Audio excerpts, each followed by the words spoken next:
Mars media நேயர்களுக்கும் அன்பர்களுக்கும் இந்த நாள் இனிய நாளாக அமைய எல்லாம் வல்ல இறைவனை பிரார்த்திக்கின்றோம். இந்த சேனல் உங்களுக்கு பிடிச்சிருந்தா மறக்காம சப்ஸ்கிரைப் பண்ணுங்க, ஷேர் பண்ணுங்க, லைக் பண்ணுங்க, கமெண்ட் பண்ணுங்க.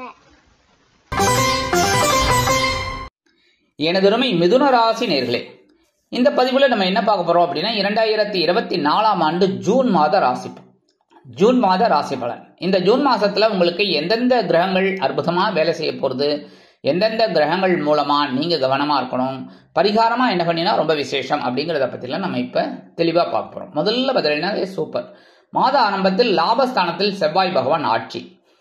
அதே மாதிரி விரயராசியில் சகாயாதிபதி சூரிய பகவான், 7-10 குடை அதிபதி குரு, 5-12 குடை அதிபதி சுக்கிரன், ராசிநாதனும் சுகாதிபதியுமான புத பகவான்.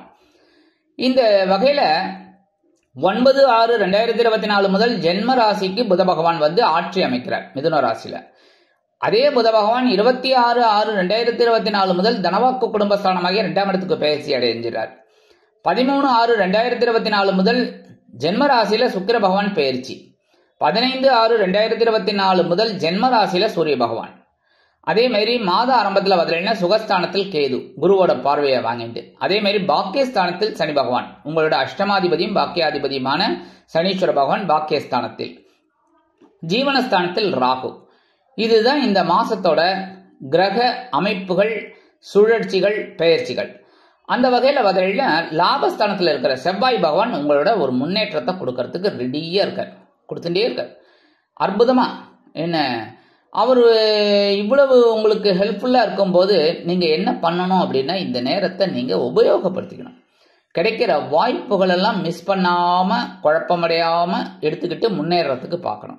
சீருடை பணியாளர்களாகிய காவல், இராணுவம், தீயணைப்புத்துறை, மருத்துவத்துறையில் வேலை பார்க்கும் அன்பர்களுக்கு எதிர்பார்க்கும் இடமாற்றம், பதவி மாற்றம், பதவி உயர்வு, சம்பள உயர்வு அருமையாக, மிக அருமையாக, மிக மிக அருமையாக, மிக மிக மிக அருமையாக கிடைக்கும்.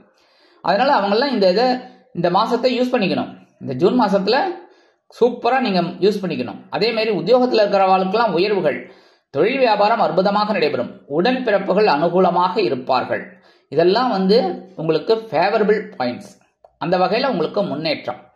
அடுத்தபடியா இந்த செலவு வைக்கிற இந்த அயனபோக ஸ்தானத்துல விரய ராசியில உங்களோட முயற்சி ஸ்தானத்து அதிபதி சூரிய பகவான், அடுத்தது குரு பகவான், சுக்கிர பகவான், உங்களோட ராசிநாதன் புத பகவான். ஸோ இவங்க எல்லாருமே மாத ஆரம்பத்தில் பார்த்தீங்கன்னா விரய ராசியில இருந்துட்டு உங்களுக்கு செலவுகளை கொடுத்துட்டே இருக்காரு. ஏகப்பட்ட செலவுகள் போன மாசத்துல இருந்தே ஆரம்பிச்சுடுத்து. செலவுகள் கனாவினான்னு எடுக்கிற காரியங்கள் எல்லாம் எல்லாத்துலயுமே செலவுகள். சில பேருக்கு பார்த்தீங்கன்னா வீண் செலவு, சில பேருக்கு இந்த ஹோட்டல் செலவு, அதான் ஏதோ ஒன்று. அடுத்தபடியா பயண செலவுகள், சில பேருக்கு குழந்தைகள் முன்னேற்ற செலவு, இந்த மாதிரிலாம் நிறைய. அந்த வகையில 9/6/2024 முதல் இந்த புத பகவான் ஜென்மராசியான உங்க ராசிக்கு ஆட்சி அமைச்சுடுறார். அற்புதம். அதுவும் மிதுன ராசியில இந்த புத பகவான் ரொம்ப அற்புதமா வேலை செய்வார். அது உங்களுக்கு பெரிய பிளஸ் பாயிண்ட். மனசுல ஒரு சந்தோஷம் இருக்கும். உத்தியோகத்துல முன்னேற்றம், கல்வி பயிலும் மாணவிகளுக்கு கல்வியில் உற்சாகம். அதாவது எல்லாரும் இந்த ஸ்கூல் போறதுக்கு கொஞ்சம் பயப்படுவாங்க. ஸ்கூல் போறதுக்கு என்ன, காலேஜ் எல்லாத்துக்குமே. உத்தியோகத்திலே பாருங்களேன், சனி ஞாயிறு லீவ் விட்டுருவா. என்ன திங்கக்கிழமை உத்தியோகத்துக்கு போகணும் அப்படிங்கும் போதே அப்பவே ஒரு மாதிரி இருக்கும். என்னடா அது இன்னைக்கு லீவ் போட்டுடலாமா, போகணுமா அப்படிங்கிற மாதிரி. ஆனா திங்கக்கிழமை ஜோரா நம்ம போயிட்டோம்னு வச்சுக்கோங்க, அதுக்கப்புறம் அந்த வாரம் கிடுக்கிடுன்னு ஓடிடும். அதனாலேயே பார்த்தீங்கன்னா முதல் நாளை என்னைக்குமே யாருமே மிஸ் பண்ணக்கூடாது. அந்த வகையில இந்த ஜென்மராசியில இருக்கிற புத பகவான் உங்களுக்கு இந்த கல்வி பயிலும் குழந்தைகளுக்கெல்லாம் ஒரு உற்சாகத்தை கொடுப்பார். 26/6/2024 முதல் இந்த புத பகவான் தனவாக்கு குடும்பஸ்தானமாகி 2ஆம் இடத்துக்கு வந்த உடனே உங்களோட தனவரவு தாராளமாக வந்து சேரும்.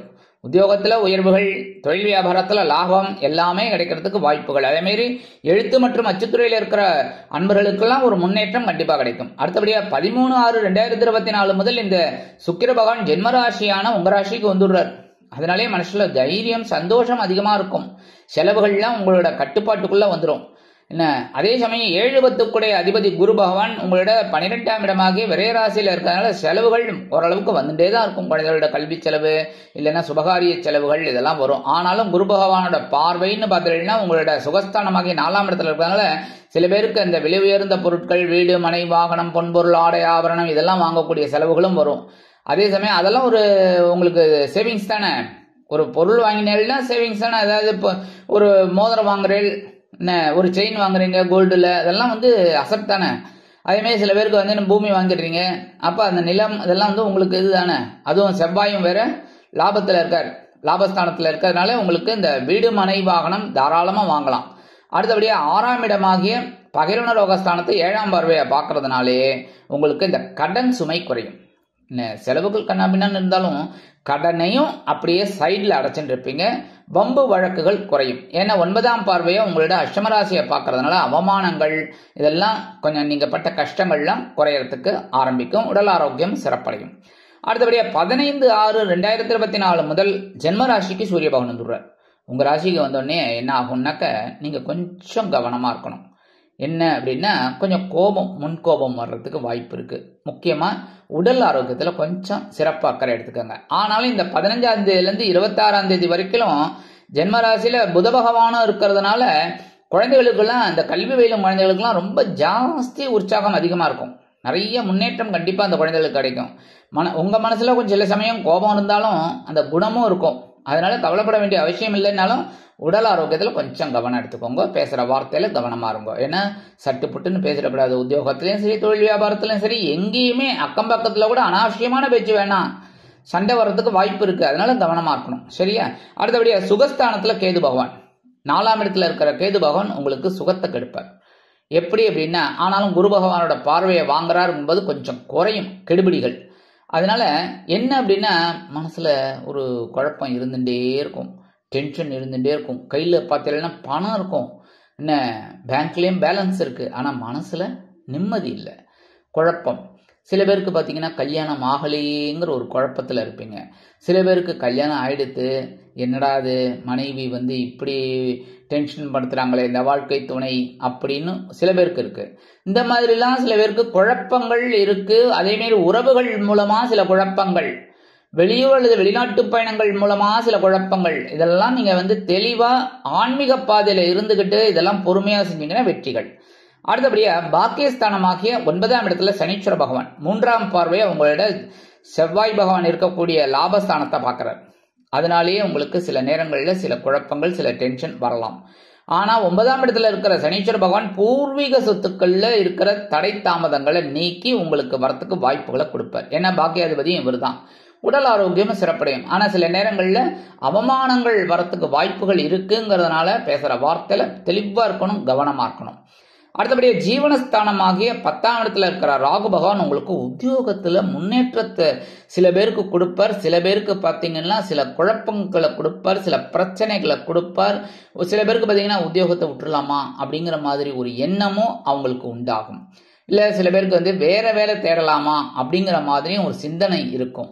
அதனாலே உத்தியோகத்துல இருக்கிறவா கவனமா அந்த வேலைகளை செய்யணும். சரியா? அதேமாதிரி தொழில் வியாபாரத்திலையும் கூட்டாளிகள் எல்லாம் அப்படியே அனுசரிச்சுட்டு, வாடிக்கையாளர்களையும் அனுசரிச்சுட்டு போறது ரொம்ப நல்லது. இந்த வெளியூர்ல போயிட்டு படிக்கணும்னு நினைக்கிற குழந்தைகள், வெளிநாடு போய் படிக்கணும்னு நினைக்கிற குழந்தைகள்லாம் இந்த நேரத்தை நீங்க எடுத்துக்கலாம். ஏன்னா ராகு வந்து பிரம்மாண்டமா யோசிக்க வைக்கிறவர். அதனால சில நேரங்கள்ல உங்களுக்கு சில சக்சஸ்ஃபுல்லான ஒரு முன்னேற்றத்தையும் கொடுப்பார். பரிகாரமா என்ன பண்ணினா ரொம்ப விசேஷம் அப்படின்னா பெருமாள் கோயில் போயிட்டு வாங்கோ.